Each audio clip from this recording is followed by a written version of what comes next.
beautiful scenery here in nature in Coorg. So they do spell it Coorg, Cwoorg, but pronounce it as Coorg, not with a G. So it's in India. It's closer to the western side of India, the sea, the Arabic Sea or the Indian Ocean. Well, I mean, India is surrounded by the Indian Ocean ultimately. It's now like closer to Goa, Mangalore. That is in, it would be in that direction because as the sun's going there, so west is on that side. Very beautiful. It's like high up here on the mountains, nice and cool. This area's got very good weather as well. I mean, as well clean weather. It's one of the as well cleaner cities. This area when it gets to air pollution in India, and lots of coffee plantations. So you can get very good coffee here. I've had a few cups and it's very, very good. Okay, so let's continue then here with Exodus chapter 22, verse 18. You shall not permit a sorceress to live. Verse 19, whoever lies with an animal shall be put to death. And verse 20, whoever sacrifices to any god other than the Lord alone shall be devoted to destruction. Okay, these verses seemingly have nothing in common, but actually they have a lot in common. Ultimately, this is about trust in God, right? So where you take your trust from God and you put it on something else. Anyway, so the first is on a sorceress. Lots of, like living in Russia, I remember there in the village, every village had its babushka. Now, babushka just means old lady, but she was like, she was different in the sense of if you had some other medical problem, you would go to her. The villagers would. I didn't, but the villagers would. And so in her house, she will have the icons, but at the same time, she will use old pre-Christian ways of healing people.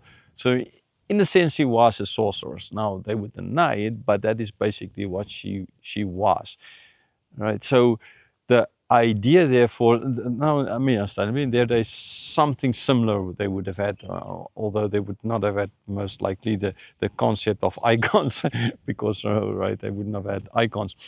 But so the people would go and they would put the trust in this person. We see it later, Saul, years later, Saul going to ask about or to try and find out information from Samuel after his death, and how he went to a sorceress. Right? It is something that they were not supposed to do. So they were supposed to trust God and God alone, and not all or any of these other people who were like this in between God and man, or even in just a different form of trust. Okay, that is the whole what they were supposed to not do. Okay, so the focus ought to be on God and God alone, and not on anybody else who's supposed to give them any guidance, especially not using black magic or anything like that, which is and so therefore, they need to not let these people live. So people in their culture, remember, in their new nation forming, nation building culture, they are not allowed to have any people like that. And if there are people like that who will lead them away from the worship of the one true God, then those people need to be killed, right? That's just that. It sounds really bad, but just look at Adam and Eve in the Garden of Eden and where the eating of the fruit led to. Okay, so in the same way, where this living off the sorcerers will ultimately lead to. Okay, so just read verse 19 again. Whoever lies with an animal shall be put to death. Now people think here, okay, this is now having sex with a cow or something like that, or with a dog or with whatever, right? With an animal, because it just says it's an animal, and that is a problem. Now I know as far as I know, in all countries in the world this is illegal, against the law, and it's a good thing that it's against the law. But the justification in most cases would go more on the line of, but an animal can't have the, what's the word for it, can't say yes or no to this, right? So, which then ultimately leads to it being wrong, not so much in the fact of just plain it's morally wrong, but this is the kind of the reason why it's given. Now, but this is here again is a different nuance. It's not just because, right, the animal can't say yes to having intercourse with a man or woman or whatever like that, okay. But the idea in the whole thing as well is worshiping other gods. And so in other religions in those days in their area, right, where they were forming, these things were allowed. It was not only allowed, but it was part of the ritual of worshipping the other gods. And so therefore now here is stated as well that if they do that, that means they're worshipping basically other gods. They're taking part in rituals and worshipping other gods, which they're not allowed to do. So therefore, it is not having intercourse and sleeping with an animal or something, because it points towards them worshipping ultimately other gods, taking part in rituals in worshipping other gods. Verse 20, whoever sacrifices to any god other than the Lord alone shall be devoted to destruction. Right? That is what it boils down to. It's the first commandment is the God is a jealous God, right? And that you not have any other gods before him. So the sacrificing to other gods. If you sacrifice, if you take part in these rituals, if you allow for these kind of women to be sorcerers, to be there, to take away the focus from God, if you have other gods, then well, ultimately you will be as well, ought to be devoted to destruction. Because God, Lord, Yahweh, that covenant name, that is who it is about. Him alone.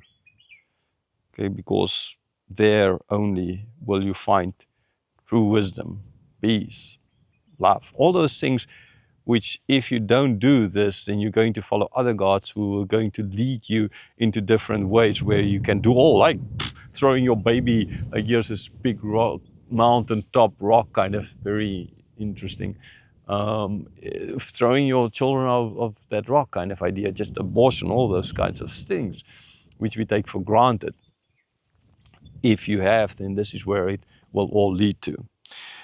Now, yes, this is a nation-building process. Okay, we don't go around killing people today if they had an abortion. We don't go, as far as I know, killing people if they had intercourse with an animal. We don't kill people who go to sorcerers these days, and right, and I would as well not advocate be an advocate of doing something like that. It's like, I mean, I'm pretty sure you'll get some people who say, yes, you're supposed to go as kids. But there's, like, as well, the same way, you're not going around killing Hindus or Muslims or Roman Catholics if you're a Protestant. They did it in the past. But this is not how we as Christians and as Christians ought to be.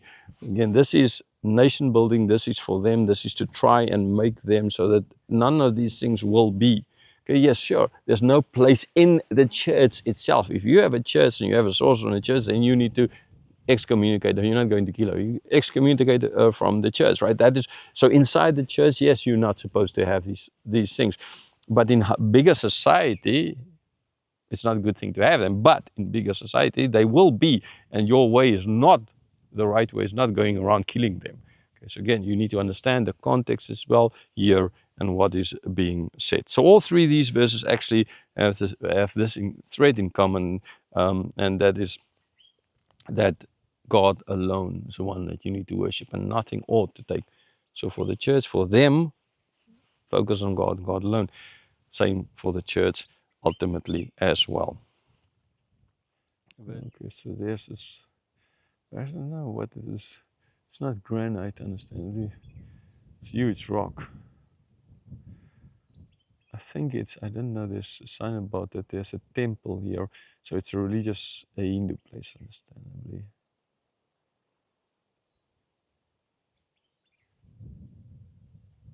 Yeah, it's like, I mean, you're not going to bomb the rock because it's a holy place for Hindus or something like that, or burn down the temple or something like that. It's just not what you do.